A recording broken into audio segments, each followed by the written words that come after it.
Good morning, folks. Potentially afternoon for some of you. Thanks for joining us today for the Creating Healthy Public Policy Local Government Leaders Speaker Series. This is the second part, Affordable Housing Land Acquisition Strategies. I'm Jacob Kramer, the Researcher and Planning Assistant for BC Healthy Communities, and I'll be doing some brief presenting and then hosting today's presentation. And I'm also joined today by some of my colleagues, including our planner, Emily, our communications coordinator, Yvonne, and our MPH practicum student, Lindsay, who will all be chiming in with links and resources and where appropriate. And I do just want to remind everyone today that the presentation is being recorded. However, there's also those discussion groups toward the end that will not be recorded. Next slide, please, Yvonne. So before going any further, I do want to acknowledge that BC Healthy Communities offices and myself are located on the unceded and traditional territory of the Lekwungen-speaking people, the Songhees and Esquimalt nations. And when I think about my position as a settler and my work in planning and policy, it's really important to me that I remind myself of its colonial roots. And when done inequitably, I believe planning and policy can be about building a future for other people. And for no people has this been the case more so, and at such a great cost, than Indigenous people. But I do also believe that planning and policy can be about supporting others in dictating their own future and making the choices that are best for them. We also want to acknowledge that land acquisition for Indigenous communities across BC has a very different meaning. The goal of PlanH is to serve both Indigenous and non-Indigenous communities. But because of differences in context, we also want to acknowledge that today's policy, as far as our understanding takes us, may not be as applicable to Indigenous governments and reserve systems as it is to non-Indigenous local governments. Next slide, please, Yvonne. So here's today's agenda. Just want to allow folks to know what to expect on the docket. I'll start very briefly for those who don't know, just describing BCHC and PlanH. We'll talk quickly about this series and healthy public policy. From there, I'll move to a small introduction on health and housing, and then I'll turn it over to the main show, which is our case study today and the City of Kelowna's affordable housing land acquisition strategy. And after that portion of the presentation, we'll then have a quick wrap up and hopefully a nice chunk of time for questions. And of course, I do want to remind folks that there's then also the group discussions that will follow the main presentation. Next slide, please.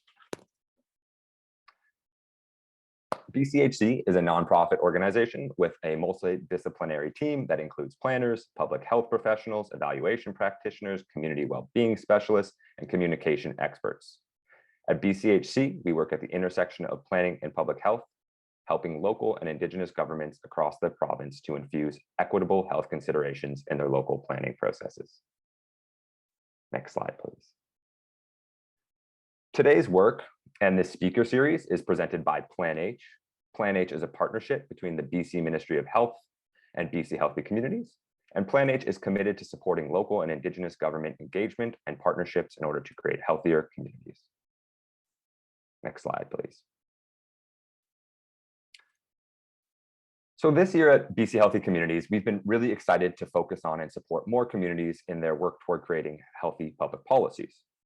So what is a healthy public policy and why is it important? Well, rather than directly addressing health, healthy public policies make changes to the living conditions that impact health, such as housing, transportation, and income, in order to improve a community's health and well-being. This year, PlanH is focusing on healthy public policy because we believe it's a powerful tool for local and Indigenous governments to create the conditions for thriving, equitable communities and ultimately improve the lives of their community members.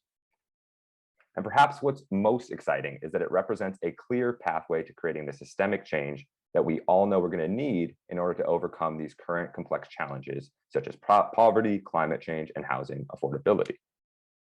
Next slide, please.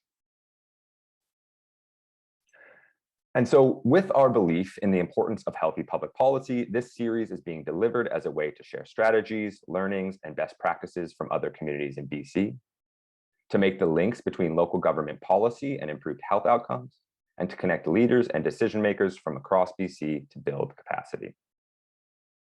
Next slide, please. So to kick things off, I want to give a brief introduction on the interplay between health and housing. Next slide. And to do so, we'll start by briefly discussing the social determinants of health. The social determinants of health are the factors beyond an individual's control that contribute to their health and well-being. The social determinants span the broad social, economic, and environmental realms to include things like income, education, racial or gender discrimination, and housing. But what do these have to do with healthy public policy? Well, the social determinants of health are the built-in social conditions that healthy public policies often look to affect. And that means when it comes to housing, housing is both a core determinant of health and one that intersects with many other determinants. For this reason and others, housing is an area where healthy public policy can be highly impactful in improving health and well-being. Next slide, please. And as we work toward building a more just and equal world together, we must recognize that different levels of health in a community are largely driven by current disparities in the social determinants of health. Local governments are being asked more and more to consider and implement equity in their plans and processes. And so as we talk about equity in healthy public policy today, equity means correcting health disparities caused by the social determinants of health. And we do this by creating healthy public policies that meet the needs of everyone by providing proportionate support. Next slide, please. And like equity, housing affordability is a key issue for many local governments across the province, as its effects are being felt widely across communities. When we think about housing's tied to health, we often think about these individual ailments caused by improper housing, in the form of things like mold or a lack of heating or cooling or injury due to disrepair, as well as mental health issues that stem from housing insecurity and stigma.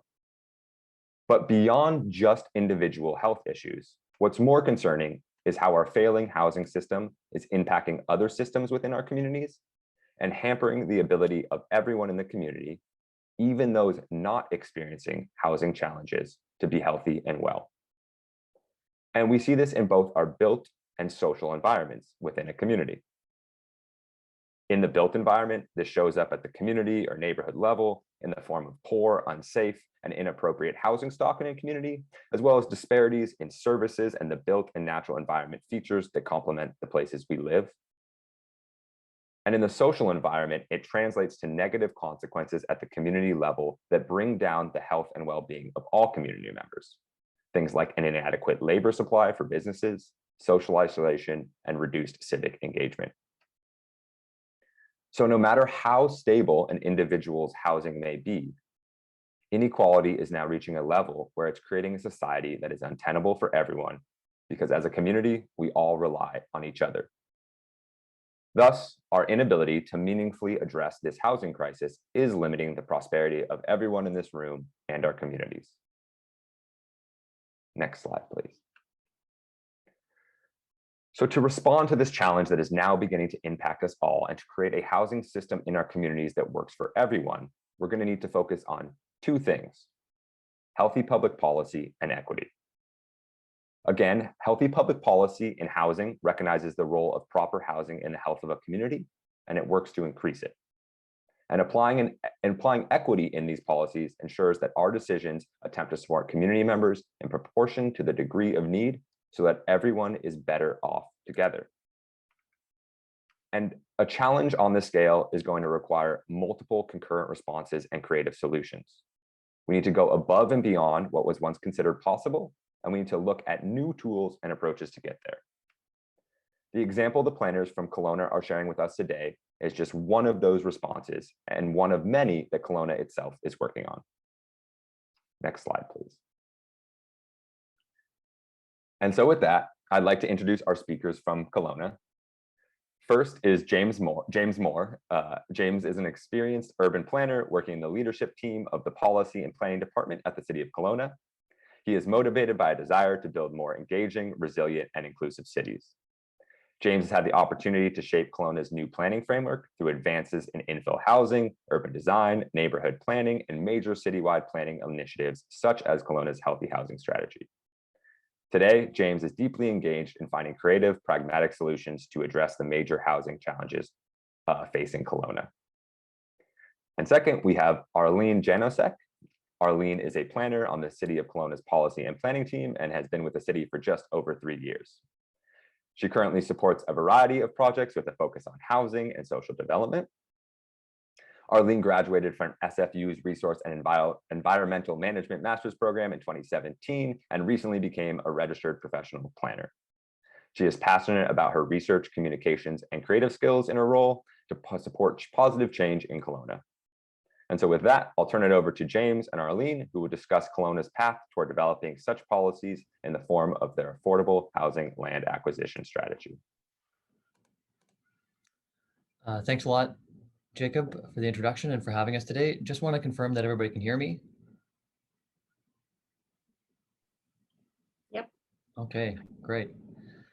And also just a big thank you to BC Healthy Communities for hosting this webinar. Hi, everyone. I'm James Moore, and I work with my colleague Arlene Janosek in the policy and planning team at the City of Kelowna. We're excited to get the opportunity today to talk to you about one of the strategies and tools that Kelowna is working with to help address housing affordability in our community. Next slide, please. Before we get into this discussion, I just wanted to set the stage by acknowledging that our community in Kelowna is located on the traditional, ancestral, and unceded territory of the Syilx Okanagan people. I also want to thank all of you for your taking the valuable time out of your days to attend and join us here. Today, I'm going to share with you Kelowna's approach to land acquisition for affordable housing. It certainly isn't meant to be sharing a perfect approach or one that will necessarily work for you. It comes certainly from grounded and rooted in our experience and our context. I'm sharing it with you today in the hopes that there may be some insights that you can take from it that'll benefit you in the work going on in your community. Next slide, please. So to begin, what is an AHLAS or ALIS, as you'll hear me call it? Well, we're not all that creative in our naming at the City of Kelowna yet, so the name pretty well says it. It's the city's affordable housing land acquisition strategy, and it sets out the city's general approach and strategy for acquiring land to be used to develop affordable housing. Here, we think it's one of the most vital long-term strategies in our collective efforts to address housing affordability. Next slide, please. Before we get into the more specific details about the ALIS, I thought I would take a few moments to share some Kelowna context. For those of you who are familiar with Kelowna, this probably won't be news, but for those of you who aren't, it might help frame the conversation. So Kelowna is a community of about 140 to 150,000 residents located in the southern interior of BC. The community tends to grow in, I would say, something like fits and starts. So it has periods of rapid growth coming every few years. And it's not as though those periods are followed by any contraction of population, just slower growth. So we tend to see these kind of spikes of population coming every few years in Kelowna. We'll certainly see when the most recent census data starts to come out early next year, but all kind of the indicators are pointing to us coming off of a period of extremely rapid population growth in Kelowna. We've been consistently listed as one of the fastest growing communities in Canada, and that has certainly been felt in the development field in our city. It's translated into record years of new development in both rental and ownership housing, as well as into major investments in our community by BC Housing in affordable housing. Suffice it to say that Kelowna is facing a lot of pressure for new development. Next slide, please. Again, for those of you who aren't familiar with the city, Kelowna is located in a valley bottom on the eastern shores of Okanagan Lake. So you can see here, we've included a map showing the geographic boundaries of the city of Kelowna, and it looks deceptively large. But despite appearances, Kelowna's land base is severely constrained. We've got Okanagan Lake to the west, so you can see that in the light blue, steep hillsides in all other directions, and a considerable amount of agricultural land. So I'm just going to break that down for you on the map here for a second. So again, the map here shows the geographic boundaries of Kelowna. The lake is on the west.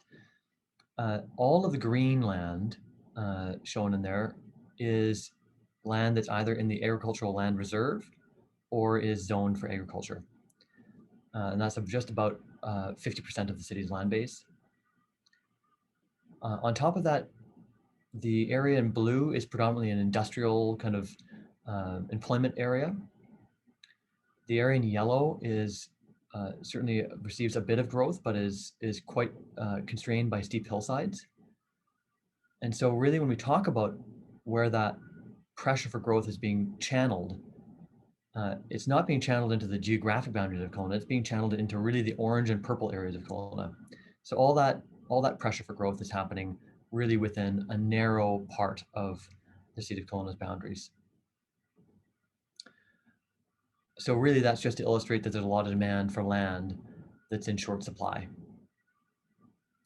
And where some cities are blessed with a legacy of major land holdings to help with a situation like this, I would venture a guess that they're in the minority and that most cities are something like Kelowna with very modest land holdings that are able to be used for housing.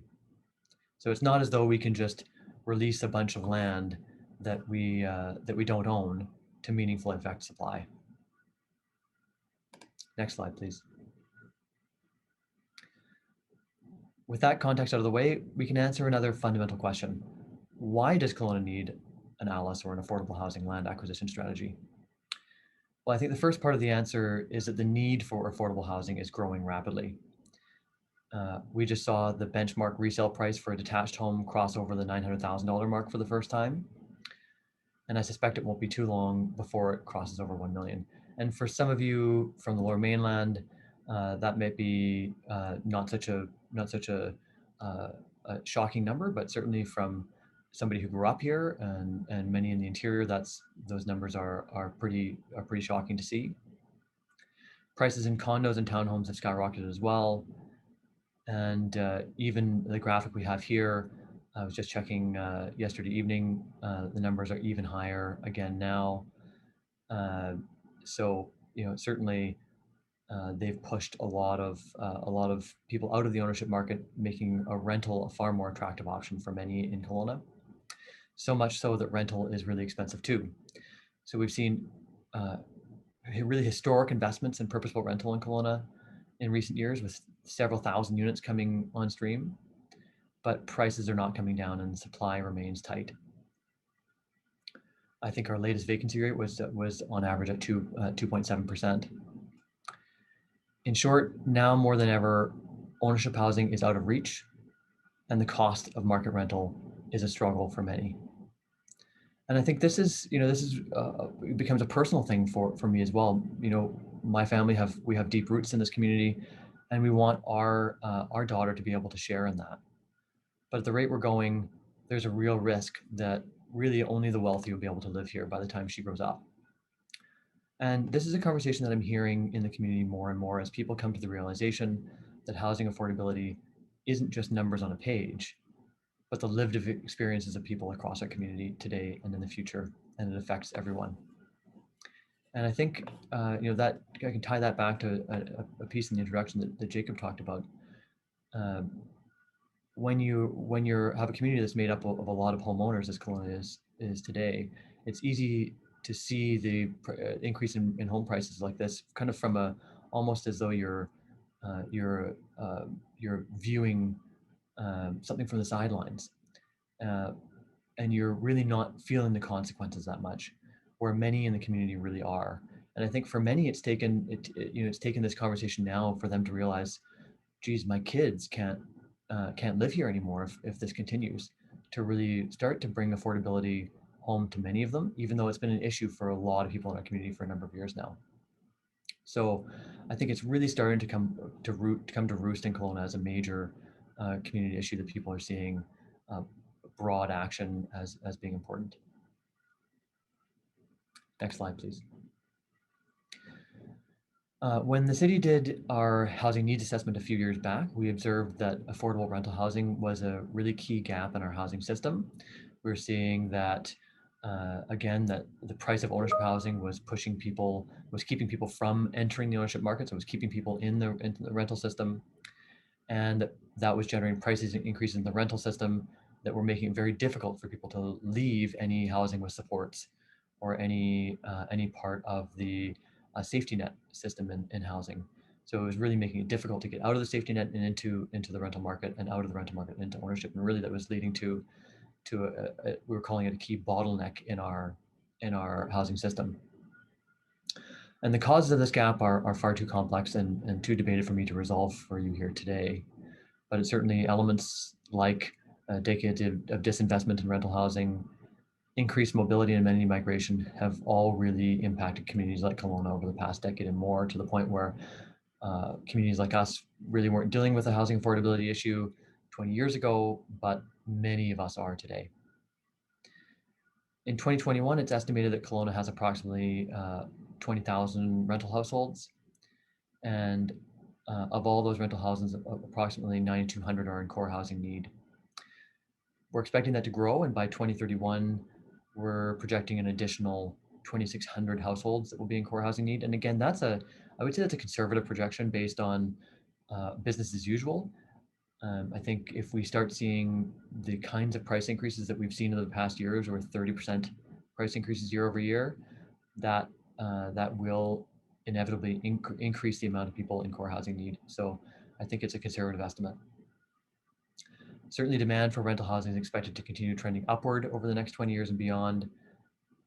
In short, and I think we're feeling the affordability pressures of big cities with the systems and resources that we developed as a smaller city or a town. Next slide, please.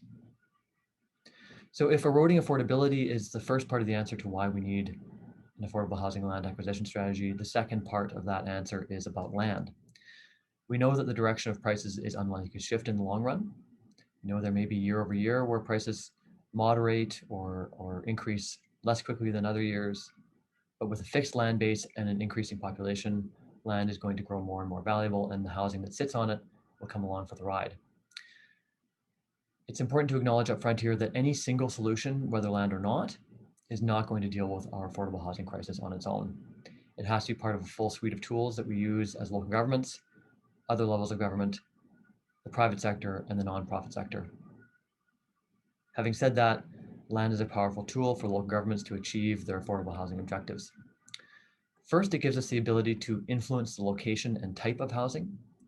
We're very aware that we need to connect housing and transportation costs.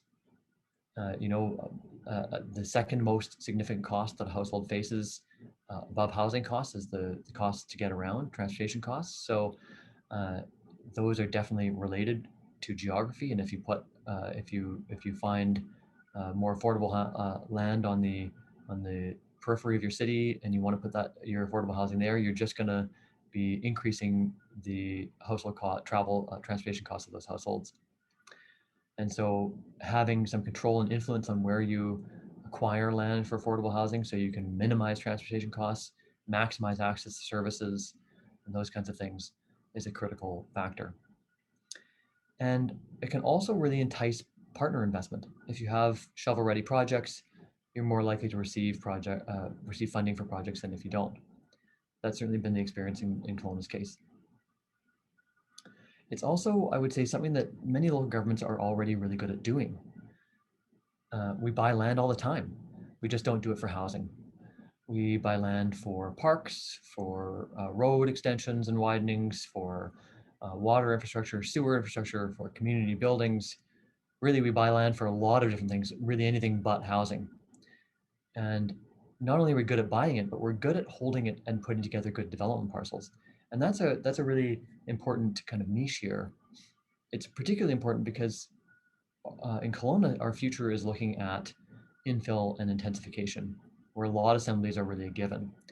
The idea of an assembled, ready to go lot is few and far between, and a scarce opportunity that will be very, very competitive with the development community. So assembling lots is a really important opportunity. And those are also really hard for BC Housing and the nonprofit sector to put together. In short, I think local governments are very well suited to that task. Certainly there's a cost to it, but I'd argue all day long that the cost of inaction is worse. Having no control over the level of investment and location of investment in affordable housing in your community is a far worse outcome. In many of our communities, just like Kelowna, we already use land in partnership to develop affordable housing. Kelowna's has partnered many times with BC Housing to provide leased land for affordable housing development, even before we had an affordable housing land acquisition strategy. The problem has been is that we don't really have a consistent source of land. It isn't something that we've been acquiring expressly for the purpose of developing affordable housing. Partnerships have mostly been opportunistic, utilizing extra land from other acquisitions. And while this has worked for some time, the opportunistic approach is very limiting and is no longer suited to the situation in which we find ourselves today. All in all, we chose an affordable housing land acquisition strategy because the need for affordable housing is significant and growing, and because we recognize that a strategic, consistent approach to land acquisition is an important tool to help address it. Beyond the, next slide, please. Beyond the general need and context I've already discussed, the city's affordable housing land acquisition strategy was an outcome of our earlier housing needs assessment and healthy housing strategy work. In fact, the ALIS was an implementation action listed under the healthy housing strategy. And I do just want to make an important note here that our affordable housing land acquisition strategy deals specifically with affordable rental housing, but does not target safety net housing such as shelters. The city's Journey Home strategy is there to address those specific safety net housing needs.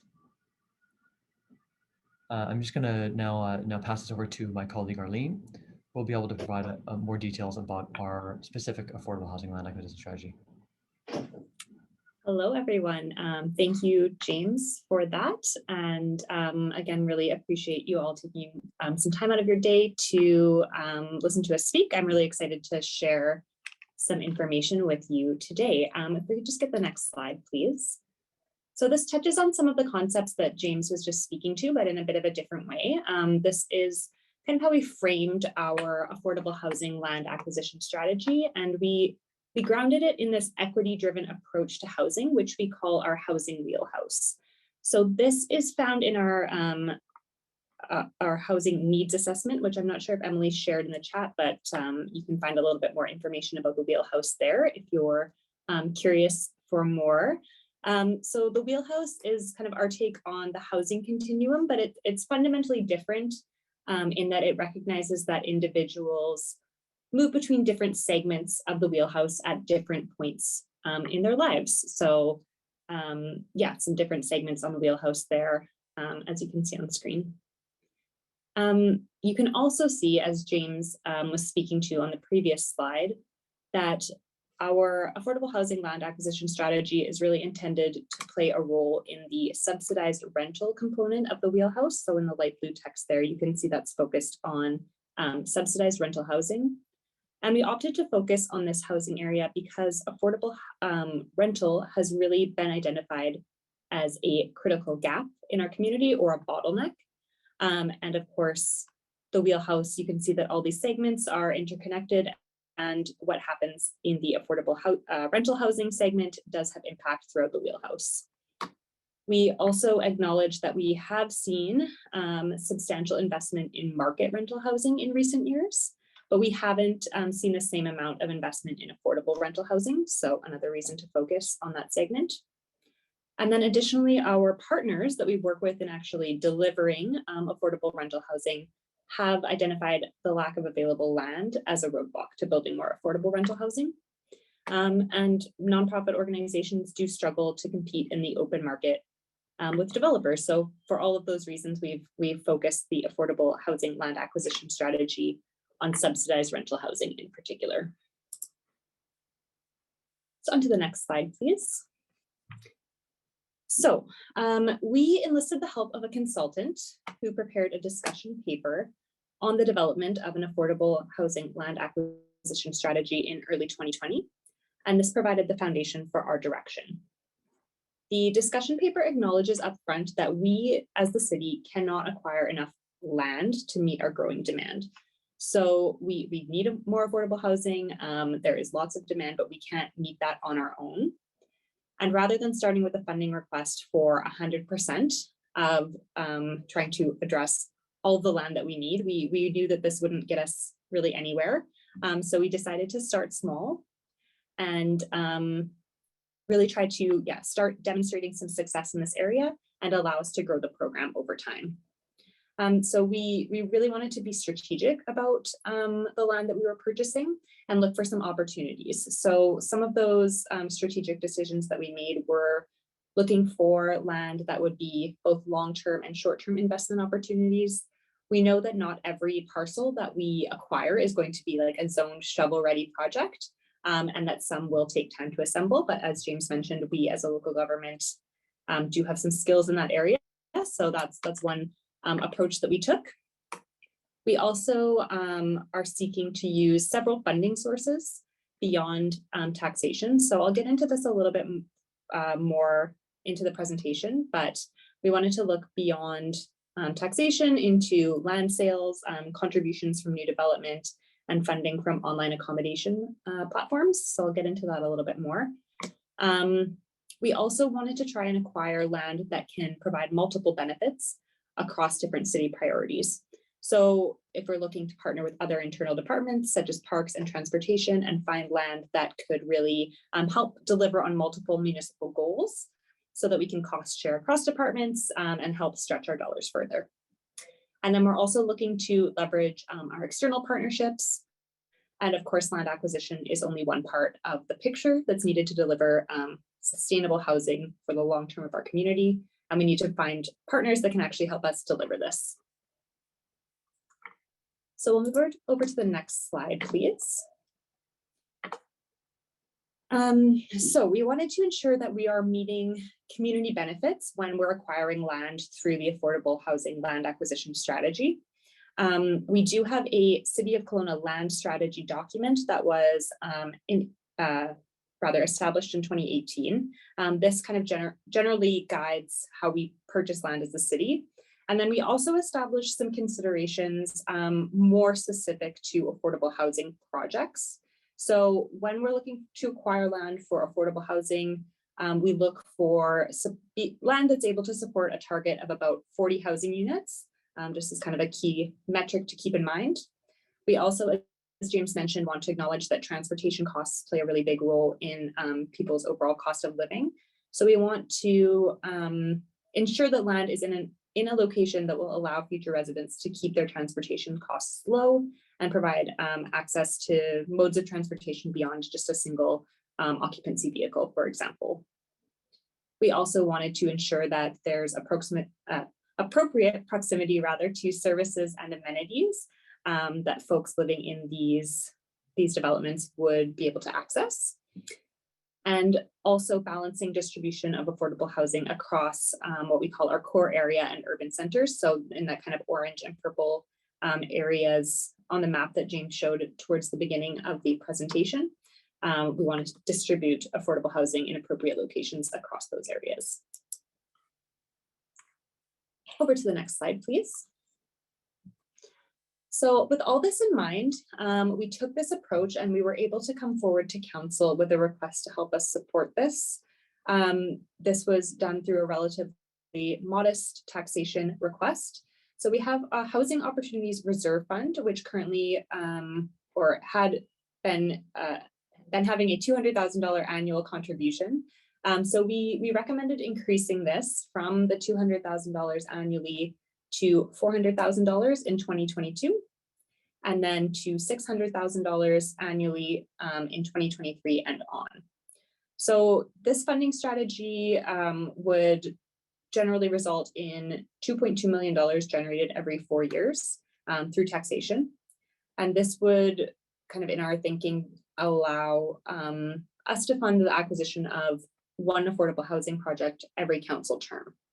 This, of course, would is an example that works for us, but would need to be scaled to your municipality and the context that you have there. So that's the taxation side, but as I mentioned, we're seeking some other funding sources, and one that I really wanted to raise was the online accommodation platform tax. We want to build on this Housing Opportunities Reserve Fund with the taxation that we're getting and the revenue from the online accommodation platform tax. So this is something that municipalities may or may not be aware of as a funding source for affordable housing. And if not, I would encourage you to take a look into how to access this for your community. For us, it's been quite a significant source of funding. So yeah, happy to chat about that further if anyone has questions. We have been using this approach, and we do have an example that I just wanted to raise. So we recently used our Housing Opportunities Reserve Fund combined with online accommodation platform tax funds, as well as funding from our Parks Department to acquire land in an urban center. And this is intended to support a housing project that will have about 40 units, and it meets several other municipal objectives. So we were able to partner with Parks on that, which was great. So looking forward to seeing that move forward. Just over to the next slide, please. So overall, in Kelowna and of course beyond, we know that affordable housing is a really critical issue, particularly as land costs continue to rise. But as James said, local governments are well positioned to support the creation of more affordable housing by acquiring and providing land. In Kelowna, our affordable housing land acquisition strategy will also act as a catalyst to help encourage investments from our partners, so internally with other departments as well as external partners, and ultimately work to support Kelowna residents who are in core and extreme poor housing need. I do just want to acknowledge that our affordable housing land acquisition strategy is a work in progress, and we acknowledge that it does need to grow over time. We want to continue working on building capacity administratively, as well as strengthening relationships, both kind of internally between our departments, as well as with our external partners. And we also need to figure out how we can best work with new development as a partner in this program. So that's something that is to be determined and is kind of a growth area for this program as we go. Again, the solution is what has worked for us so far, and we're really committed to making further improvements as we go.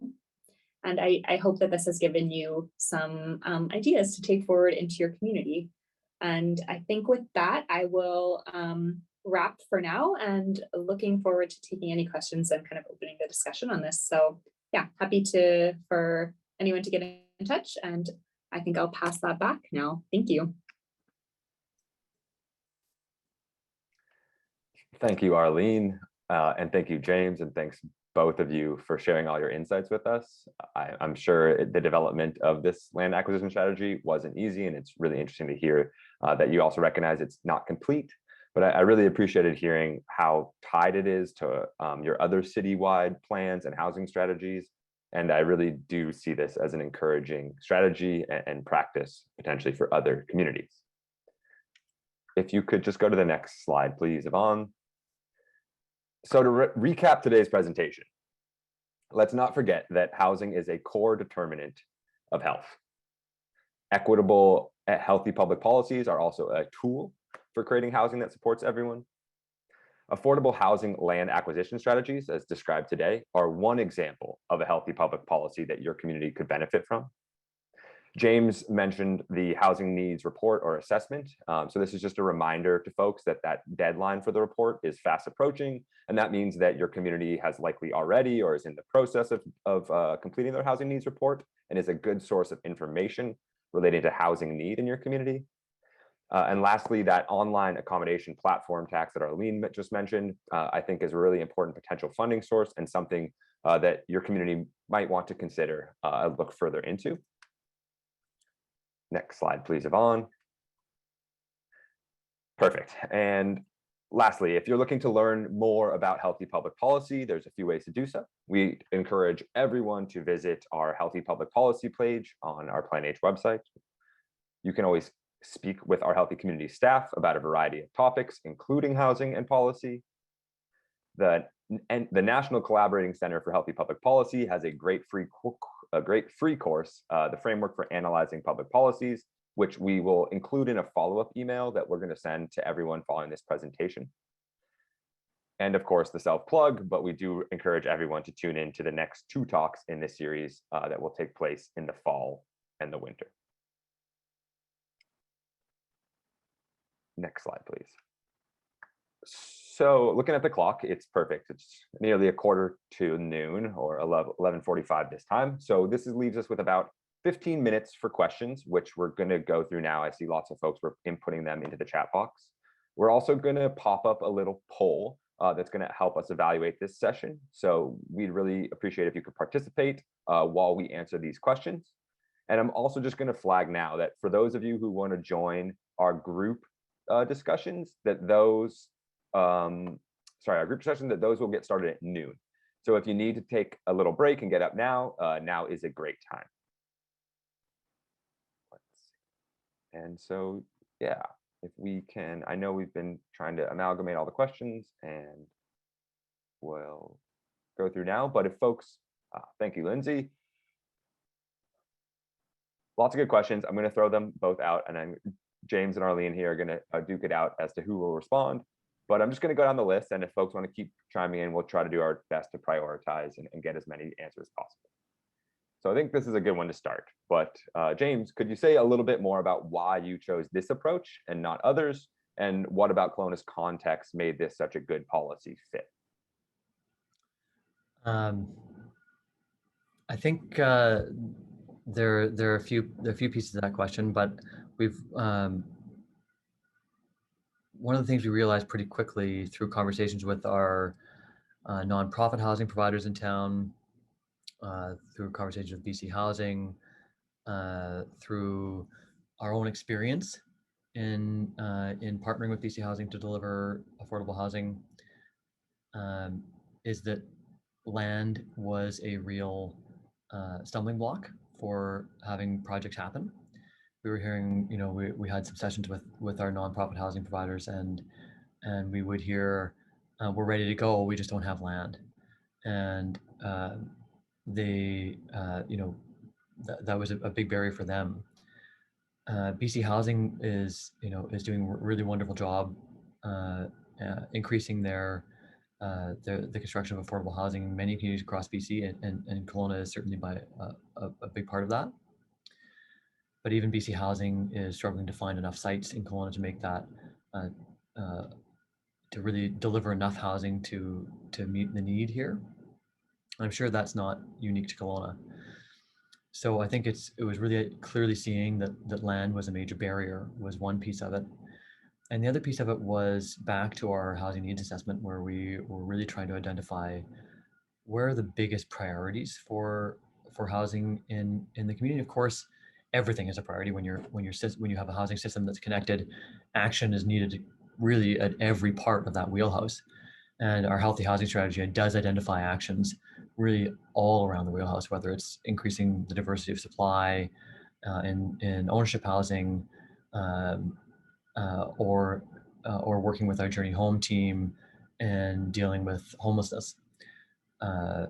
But the key bottleneck that we talked about, that was identified through that needs assessment was subsidized rental housing, where we were just realizing through conversations through our needs assessment effort and data through our needs assessment efforts that that was our real bottleneck, where we just did not have enough rental stock that was being delivered for that non-market rates. We were seeing huge amounts of new rental coming in on stream, but very little of it was non-market. We were seeing the kind of older stock that would often be traditionally affordable increase in price quite rapidly because of a constrained rental market. So we're seeing a pretty tough market for renters, and that was really holding back people from being able to get free from a very healthy housing system. So we just weren't getting. We were seeing the outcomes and a lot of negative outcomes down the line in our community. So it was kind of a clear priority for us. It also worked out as an area where we felt we had a real niche, where it was an area we could be most helpful. As we get into kind of the safety net housing, that's an area where other parts of our organization are actively involved. Not an area where we felt that land acquisition was the top priority. And as you get into ownership housing, certainly there's room to grow our program towards that in the long run. But there are lots of other things we can be doing to assist with that as well. So we really felt it was a kind of a niche that was just right for us at this particular point. Again, as Arlene said, it's important to know that this is really something we're taking an incremental approach with. We want to get it established, show some success, and build and build and build. We certainly know that the kind of level of funding that we have at our disposal right now is not going to get us where we need to go right away. So we're certainly viewing it as a start, as dipping our feet in the pool, and hope that we can dive deeper and deeper and get more and more engaged. Thank you a bunch for that great answer. I think to kind of maybe keep on this thread here and talking about that bottleneck of land, we had someone ask about what about interspersing affordable units by making them a requirement of new development rather than standalone projects. And then they mentioned that they've seen this model successful in England with the council housing. Yeah, I certainly think that is there's a really important piece of work there that needs to be done, and was identified in our healthy housing strategy to really identify that new development does have a role to play in addressing affordable housing. I would say that's probably one of our next steps in this affordable housing land acquisition strategy process, is trying to define what that role is, whether we look at inclusionary zoning, like that is where all development is required to provide a certain percentage or share of its units as affordable, or whether there's a cash in lieu program, or whether there's a density bonus program. There are a number of different tools available to achieve that outcome, and all of them are really important.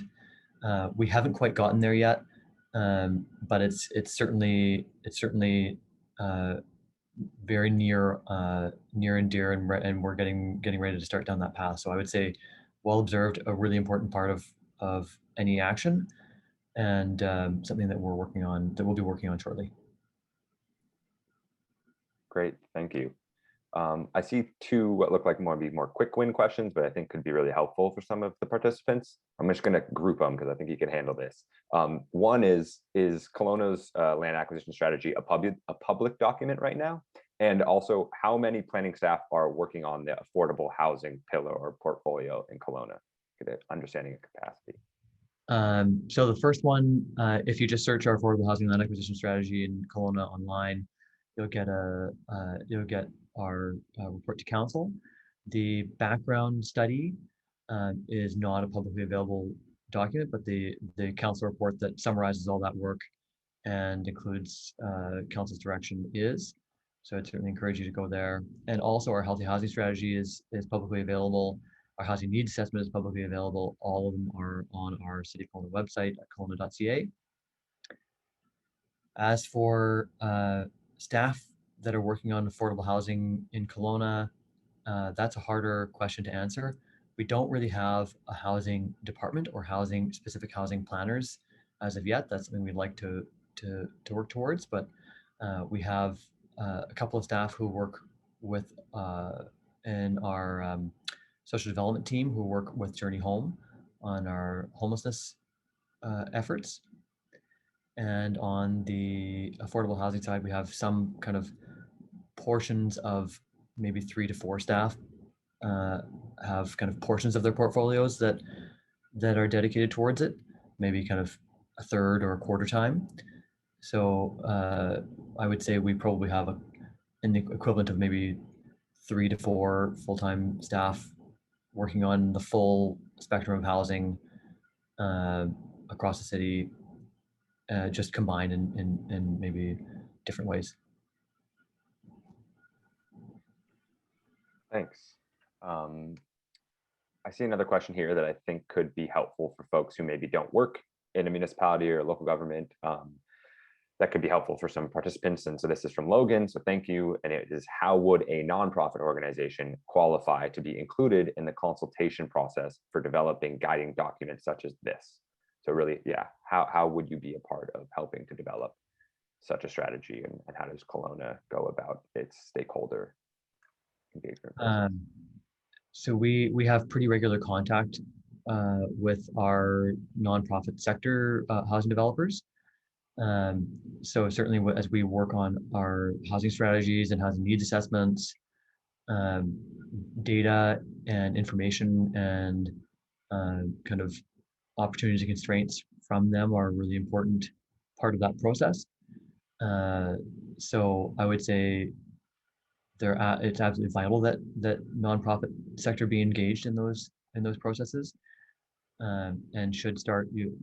Most municipalities will probably need to engage you in their housing needs assessment components, because data at the kind of aggregate level isn't very available for what's going on in your specific world.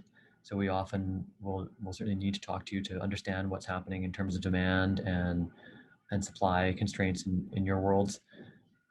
And so I would encourage you to get involved there, and then it certainly step right from there into the housing strategy component, where, okay, so we understand what the issues are. Now we have to understand what to do about them. And one would hope that the housing providers are involved in some discussions about that. And then that should follow through to actions in things like our affordable housing land acquisition strategy. Certainly there's room also to be engaged in strategies like this in the long run. Just because you buy a piece of land for affordable housing doesn't mean you've developed the exact partnership for how it's going to be delivered.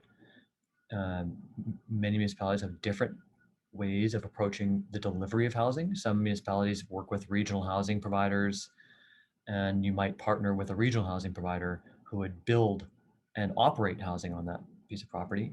Some might partner, like we would often partner with BC Housing to fund and finance some of that housing, but we need operators. We need, we're always looking for partners.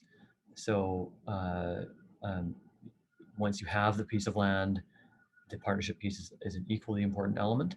And so I think there's a ton of opportunity for collaboration. And one of the things Arlene we mentioned, but we didn't get a ton of time to get into, is how important, with a successful development of a land acquisition strategy, is connecting to the community and making sure that that your relationships and partnerships are strong. Because again, it's great to have a piece of land, but if you don't have the partnerships to fund the construction of the housing, and then most importantly to operate it in the long run, it hasn't done you a whole lot of good. Great, thank you. And I am just being cognizant of the time. I'm going to try to get one more, maybe two more questions in here quickly. Luckily, we do have these breakout groups after as well, so we'll have more opportunity for discussion. I'm going to go with this one because this is interesting to me, and this is about housing being supported at all levels of government. So from Ray here is, what ways is this plan supported federally and provincially, if at all? I would say indirectly. The way this plan would benefit from connections to the province and federal government would be through direct funding of projects, or the funding of of the operation of those projects in the long run. So it gets down to, once you have the land, is there the money to build the housing? Does BC Housing have the money to build it? Are the operators funded to adequately to operate it? So that's where funding would come in from provincial and federal levels. We don't have direct financial support for land acquisition from either the province or the federal government. We're relying on our taxation funding, OAP funding, and certainly I think want to hit home that we are. It's really important as a municipality, when you don't have when you're not flush with cash to throw at this, to look at opportunities where you can look at multiple benefits. And the project that Arlene mentioned, that we achieved last year, was funded with us, with parks, and we could equally see those happen with transportation and others, where you're trying to bring some creative funding approaches and achieve multiple objectives. And that stretches the dollar. So, if we were just doing a taxation alone, as Arlene said, we might get a project every few years. But if you add in the OAP funding, if you're able to stretch dollars with other city departments, you can probably get, more, maybe one a year or maybe more. And I know that's a drop in the bucket, and we're aware of that, but we hope that over time we can increase that funding, get funding stream from new development, and really start to amplify our impact where we're delivering multiple projects a year. Thanks, James. Well, I'm looking at the clock and we have 1 minute till noon. So I think I'm going to make an executive decision here that we're going to have to pause the questions for now. So before really fully signing off, I just want to thank everyone for joining us today. And I hope that this was valuable and insightful. And we really look forward to continuing these conversations in these breakout rooms for the next little while. So again, thank you so much, everyone.